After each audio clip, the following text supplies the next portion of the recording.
So the first section of the report is personal information.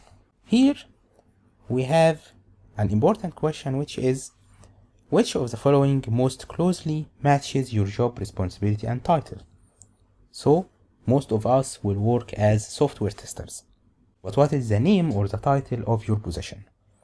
Like we see here, most of testers answer with the answer which is test engineers or QA engineers. This is around 27%. Then we have test leaders, managers, and directors.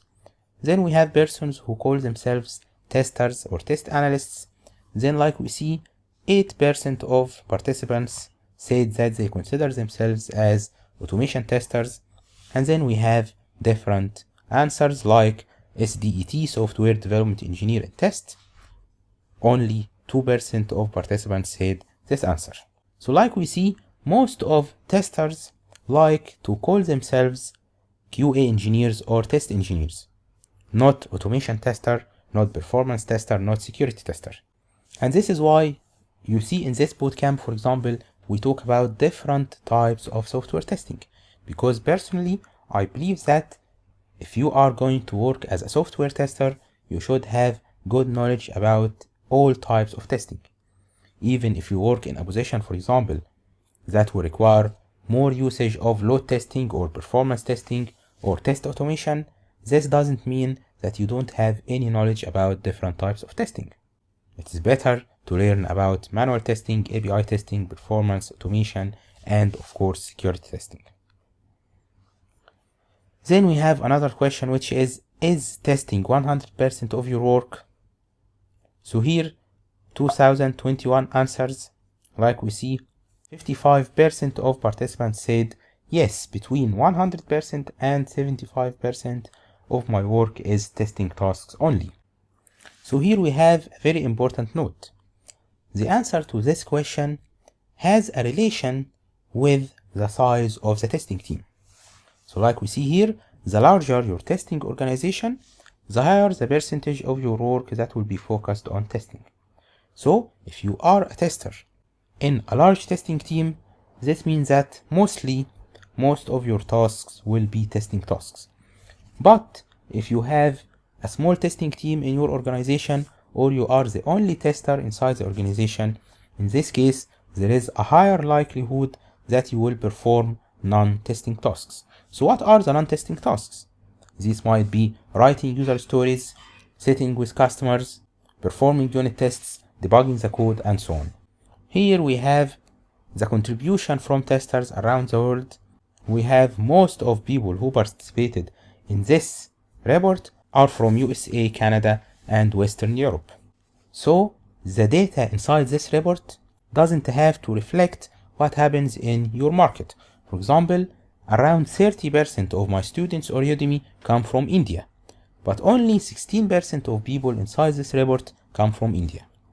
So there might be a slight difference between what happens in your organization or your country and what is stated in this report. But it is also good to learn about what happens around the world, so that if you work with a foreign customer, for example, or if you travel to another country, you understand the trends and the ways that testing teams deal with their jobs. Here we have the annual income from testing and testing related activities.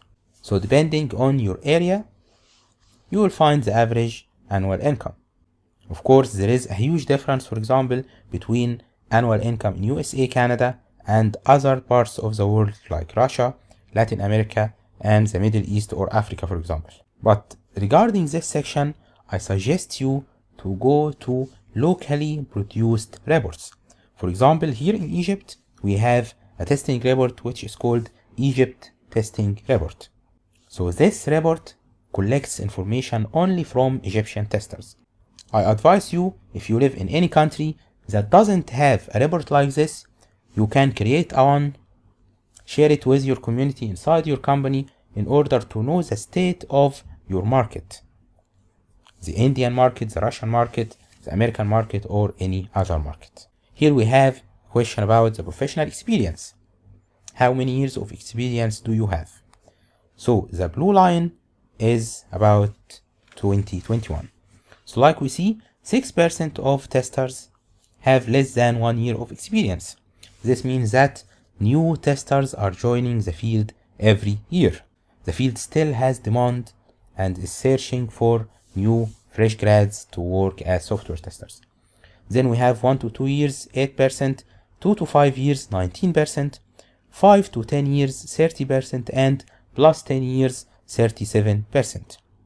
So we find that most of testers, around third testers around the world, are more than 10 years of experience. This means that we have a continuous trend of testers who are staying in the field for years. This is a good piece of information. This means that most of testers who work in the field, they enjoy this field, they don't want to leave it or shift their career to another field. There is also an important piece of information. We see a larger concentration of newer testers on smaller companies. So a lot of my students ask me, I am a new tester. I am learning about the field and I don't know. Is it better for me to work in a small company or a large company? So here, this sentence answers this question. Here he says, if you want to land your first job as a tester, it may be easier on a smaller team willing to bring a person with less experience and more potential. On the other hand, if you are an experienced tester looking for a job, it may be easier to find it in a larger testing organization. The next question says, was your income affected by the current COVID-19 pandemic? 29% of participants said yes, my income was affected by COVID-19 pandemic, and 71% of participants said no, my income was not affected by COVID-19 pandemic. So these are good news. Most of testers are not affected by COVID-19 pandemic. This is way different than other industries, like people working in avionics and airports, or transportation, or tourism. People who are working in those industries are affected very badly by COVID-19. But on the other hand, in the software industry in general, new applications joined the market. Many applications also reached new markets due to the COVID-19 pandemic. So COVID-19 was not bad for everyone. Many companies used it for their own favor in order to expand their market. Like for example, delivery service.